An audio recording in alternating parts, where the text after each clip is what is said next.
Hello everyone and welcome to When We Were Young. This is a series where we dive deep into fandom and pop culture from the early 2000s. My name is Kim and I'll be your host as we travel down memory lane.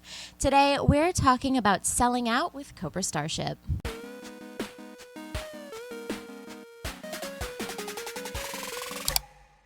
I am trying to recreate the iconic Viva La Cobra look today. What do we think? Did I nail it? In my opinion, it was their best era. The purple hoodie was absolutely everywhere back in the day. Well, not this one, because I was not about to buy a genuine American Apparel hoodie for this, so it's about as close as I can get.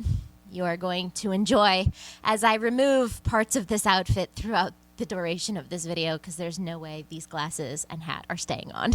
I do want to take a quick moment to thank you all for watching this series. It does mean a lot to me. If you like what I'm doing here, please hit the like button, subscribe, share, comment. You know the drill. The reception to this series has been absolutely amazing to me so far, and I want to try to keep those good vibes going. Socials are linked below. I'm trying to be more active on TikTok, so give me a follow there at ShoddyContent if you're into that kind of thing. Also, I don't know if you've noticed, but I've put my cross stitches back up on the wall. I initially took them down so that I would have a nice clean background, but I decided it was too boring, so I put a couple of them back up. The first to go are the sunglasses. Okay. All right. Enough yapping. Let's talk about that slimy sellout, Gabe Saporta. Okay. Not really. But the term sellout has been used as a way to criticize bands and artists who have changed their sounds over the years and have become successful as a result. There's this idea in fandom that there are two types of artists. The type that makes music for passion and the type that makes music for money. So fans tend to really react poorly when someone who seems to be the former suddenly becomes the latter. In reality, we all live under capitalism, and even the most authentic artists need to put food on the table. Still, I have to agree that there is a difference between an artist making money off authentic music that they love and an artist who is carefully cultivated either by themselves or a record label to match a popular trend just to make money. And I can understand the ire of fans of artists like Gabe Saporta who start in one genre and then switch to a completely different one years into their career, especially if that change results in sudden mainstream success. It can feel like a slap in the face to fans of the older music. But does that change automatically deserve the title of sellout? What if the change is genuine in nature? That is what today's discussion is about. Gabe Saporta was born on October 11th, 1979 in Montevideo, Uruguay. He moved to the States when he was just 4 years old and developed a love for music at an early age. His first love was hip-hop, but he soon found punk rock and leaned heavily into the underground music scene of New Jersey in the 90s. Something to know about New Jersey in the 90s, there wasn't a lot for the youths to do.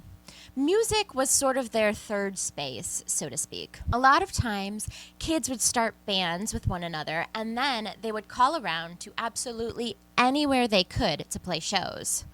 Of course, being high school age meant that they couldn't play in the usual bars and clubs.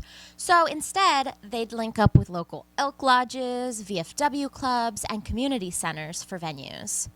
And when they couldn't find one of those places to set up, they would set up in someone's backyard or basement instead. At these shows, kids would hang out and form bands with one another. Then they'd go on to set up shows for themselves, where other kids would hang out and form bands with one another. It was a beautiful, cyclical, self-sustaining ecosystem. Many big bands that you may have heard of today have come out of the New Jersey music scene of the 90s and 2000s. Bands like Thursday, My Chemical Romance, and Midtown. Now, Midtown wasn't Gabe Saporta's first band, but it was his first big break into the music industry. Formed in 1998 with college classmates Tyler Rann, Heath Sarasano, and Rob Hitt, Midtown was a pop rock, pop punk, emo band that has grown quite a cult following over the years. The band was signed to a small indie label called Pinball Records in 1999. That's where they released their very first EP, The Sacrifice of Life. In the 2000s, the band moved to Drive-Thru Records, a slightly larger but still independent record label, where they released their debut album, Save the World, Lose the Girl. Ryan on punknews.org reviewed the album back in 2001, saying, quote, "The most refreshing thing about this album is the fact that the lyrics are not just centered on one thing. Gabe mostly just talks about life in general. These guys also seem to play harder than a lot of pop punk bands out there. Instead of strumming the guitar, they play it with extreme energy, and the drumming is like no other. Fast, energetic, meaningful, creative, original, and just plain good music." Reviewers on SputnikMusic.com give the album 3.4 out of 5. Not bad for a debut album. For their second released album, Living Well is the Best Revenge, released in 2002, the band grew bigger still and signed to MCA Records. Scott Heisel on punknews.org reviewed this album in 2002, saying, quote, "Musically, if you liked the band's older material, this is right up your alley. The album kicks off with a triumvirate of rock with Become What You Hate, Still Trying, and Get It Together, packed to the brim with big hooks, lush harmonies, and enough yeahs to sink a ship. The band lays out their card right away on this album. Their goal is to rock you." Users on albumoftheyear.org give this album a 72. Things seem to be growing and progressing for this one small band from New Jersey. They were well on their way to stardom, riches, but then came the fall. In 2004, Midtown's third and final full-length album, Forget What You Know, was released. At the time, the band wasn't under an official record label contract, but it was picked up and promoted by Columbia Records. Heath Sarasano, Midtown's guitarist, and drummer Rob Hitt gave an interview in 2002, linked below, where they give a lot of great insights to not only their time in Midtown, but the early New Jersey music scene as well. I highly recommend if you are interested in learning more. In the interview, they attribute Midtown's downfall to a few factors. First, being on Columbia Records gave them a ton of money for tours, promotion, and the music video for Give It Up. So when the album ultimately flopped, the money was pulled right out from under them. Secondly, their sound changed from their second to third album, leaving a lot of older fans uninterested. And finally, the sudden downturn of events led to a lot of infighting within the band itself. So after just 6-ish years and 3 full albums, Midtown announced their official hiatus in 2005. Tyler Rand went on to join Band of Thieves, Heath Sarasano went on to join Census Fail, and Gabe Saporta went on to start Cobra Starship. So let's put a pin in Midtown, though, because while they have officially broken up in 2005, this isn't the end of their story. We will pick back up on them a little later. For now, let's discuss Cobra Starship, arguably the biggest project to come out of the rubble of Midtown, and not only the most successful, but perhaps the most sonically different project as well. Gabe traded in those muted, dark colors and sad guitar riffs for bright neon hoodies and synth pop. Now, it's not the biggest deal when a guy leaves one band with one sound to start a different band with a different sound. Hell, I have a video about Panic at the Disco doing just that from 3 months ago. So what makes Gabe so deserving of the sellout title? Honestly, I'd have to point you to Gabe's own words for that. The very first song on the very first album is called Being from Jersey Means Never Having to Say You're Sorry, which is sung very softly on acoustic guitar. Now, I would play it for you, but I don't like copyright strikes, so let me just read you some of the lyrics instead. Success has its price, and can you hear me now that I'm dumbing myself down? Am I filling you with doubt that I am who you thought? 'Cause I know it's just a game, but I'm playing it to win. I won't forget from where I came, but it's time to take over. Kind of self-explanatory, right? Gabe came from Midtown, a sincere band in a sincere genre, just to do a full 180 and start playing covers of Hollaback Girl and making music for terrible B-movies about snakes on planes. Clearly, even he recognized how crazy the shift was, but he deemed it necessary to take over, aka become successful in the music industry. Now, does that mean that Gabe didn't believe in the new music that he was making? Not at all. Two things can absolutely be true. He could find the synth pop music that he was making dumber than the original pop punk he was producing, but he could still really enjoy making it and playing it. Cobra Starship was formed in 2005 when Gabe took too much peyote in an Arizona desert. In the music for Send My Love to the Dance Floor, the whole Cobra Starship origin story can be found. You'll also find the likes of Victoria Asher, Nate Navarro, Alex Suarez, and Rylan Blackington, the other members that make up Cobra Starship. In the video, Gabe is bitten by a cobra in the desert and left to die when a spaceship beams him up just in time. It is on that spaceship that Gabe learns to, quote, learn to dance and teach hipsters not to take themselves too seriously. While the City Sleeps was released on Decadence Records, that's right, Cobra Starship is yet another member of the Pete Wentz cinematic universe. Allegedly, there was an offer for Cobra to sign a $500,000 contract elsewhere, but decided to go with a much smaller indie label instead. But was that the best move? According to Dan Perrone, an author on punknews.org in 2006, it wasn't. Quote, after the pathetic statement by Jersey boy Gabe Saporta on leaving $500,000 to stay with Decadence, facetious or not, it left most of us scratching our heads asking, who the hell does this guy think he is? At that point, there was no doubt that the upcoming Cobra Starship album would be a self-indulgent waste of time. Alas, though it may be not the greatest thing ever released, While the City Sleeps, We Rule the Streets does in fact have a few redeeming qualities. He goes on. So it's not awful, just unfocused.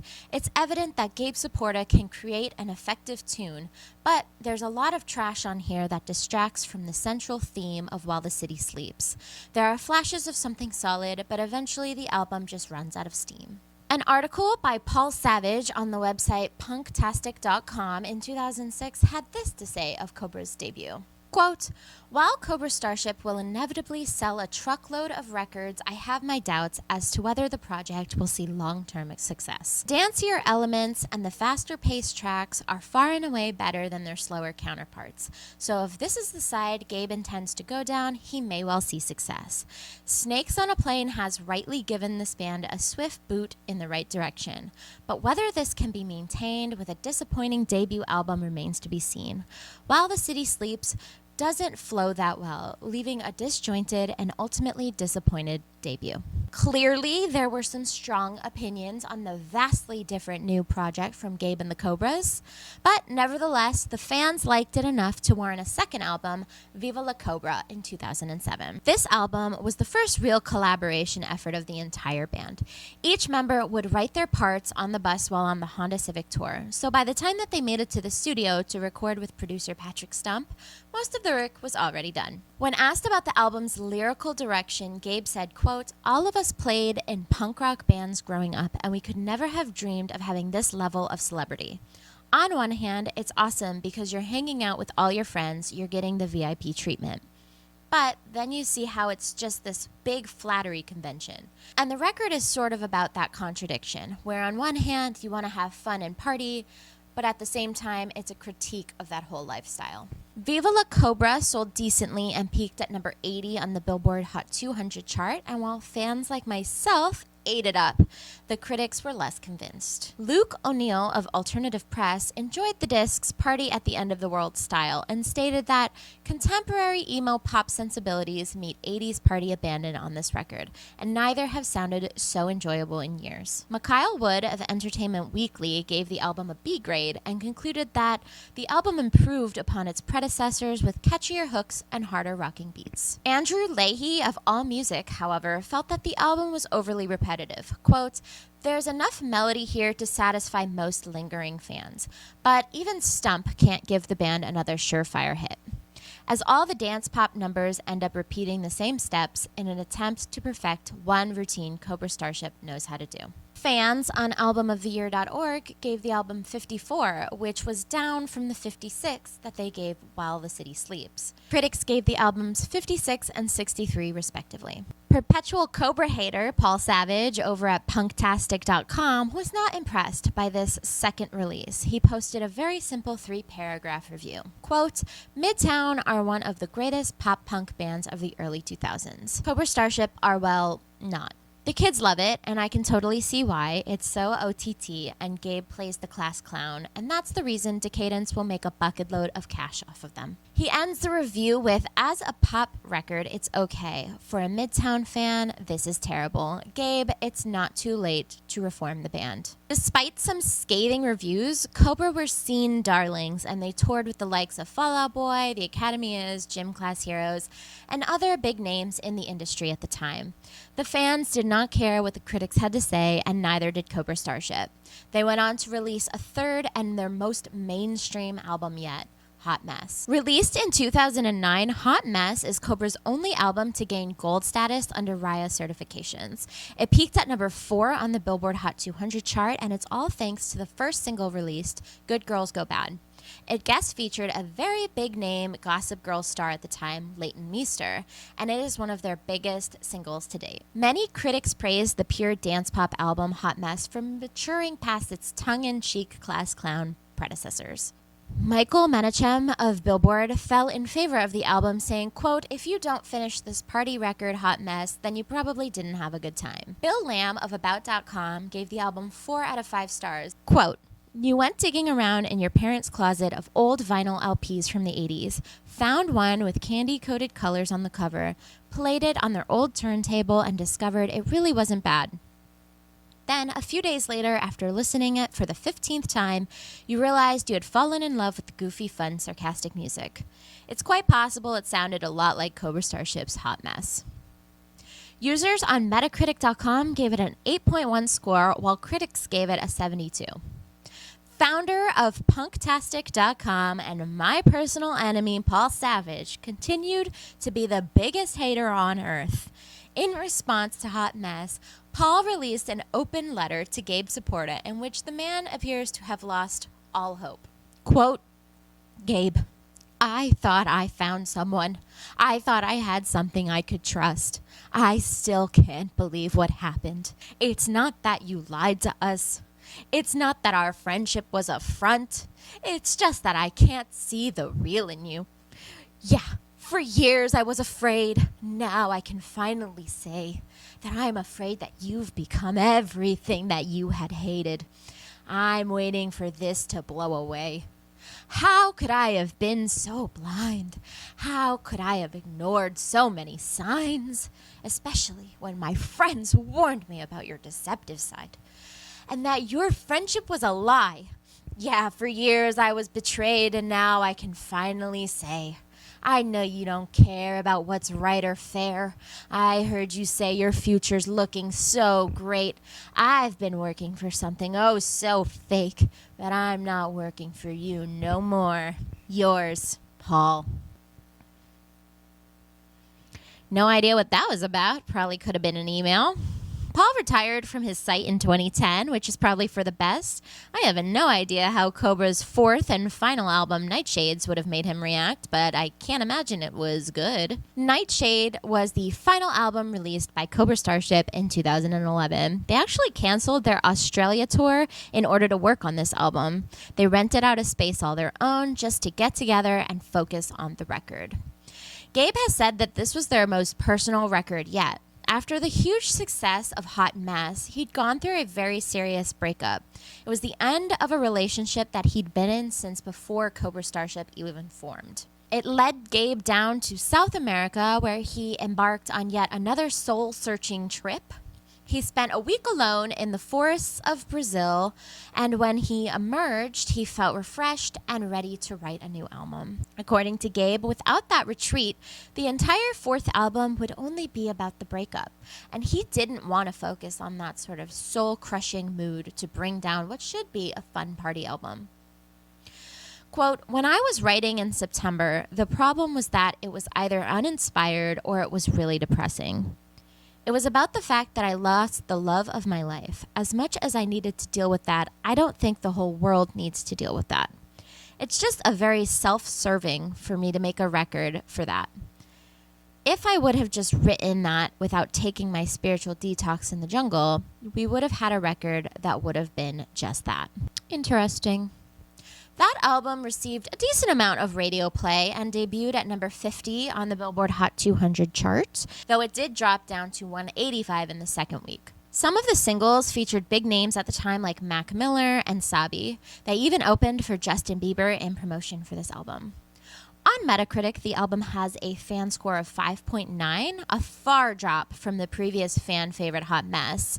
It has a critic score of 63. Not the greatest, but not terrible. Mikhail Wood from Entertainment Weekly wrote that, quote, "The hooks here are undeniably sharp, but Cobra were more fun as party crashers than they are as VIPs. Kirk Miller from Metro Mix wrote that, quote, "The album is full of auto-tune, club beats, some 80s retro pop, guest stars galore, and a sinking feeling that the entire process was hatched by someone's marketing department." Audrey Welbers from Alternative Press wrote a mixed review stating that the album is, quote, "a meticulously orchestrated dance record," and that Cobra Starship have misplaced their unique tongue-in-cheek sensibilities. It feels like they're killing time with safe, indistinguishable club tracks and pop ballads. It's interesting that critics' sentiments towards the end of the band's run had come full circle. At first, Cobra was criticized for being too much of a goofy party band. But at the end of their run, when band members themselves claimed that this was their most authentic album, critics wanted that silly party band back. But critics aren't the only ones with opinions that matter. Welcome to the fan quotes and anecdotes section of the video. So personally, I was never into Midtown. I only know about them because my bestie and regular contributor to my videos, Elise, is a fan. I liked their third album enough, but not so much that I would call myself a fan of Midtown. As for Cobra, I really liked While the City Sleeps. I loved Viva La Cobra. I tolerated Hot Mess, and I honestly didn't even know that they put out a fourth album, so I was definitely in the camp of people who thought Cobra was getting a little bit too big for their britches with Hot Mess. It's not that I believed that the band shouldn't be popular, right? Most of the bands that I was into at the time were mainstream, but to me, it simply felt like they were like trying too hard. Leighton Meester cameo was the nail in the coffin for me. She's fine, and that song is catchy, but Cobra had gone from this little band playing within the circle of the FBR family to collaborating with this big A-list celebrity, and I just had to jump ship. Surprisingly, I couldn't find anyone to share with me their love of Cobra Starship, but I did mention earlier that my bestie Elise has a love for Midtown. So here are some of her answers when I asked. She first began listening to Midtown in 2002 with their second album, but she obviously went back and listened to their first as well. And then when the third came out, she loved that as well. Her album ranking goes in reverse order of their release. She even caught them at Warped Tour in 2001.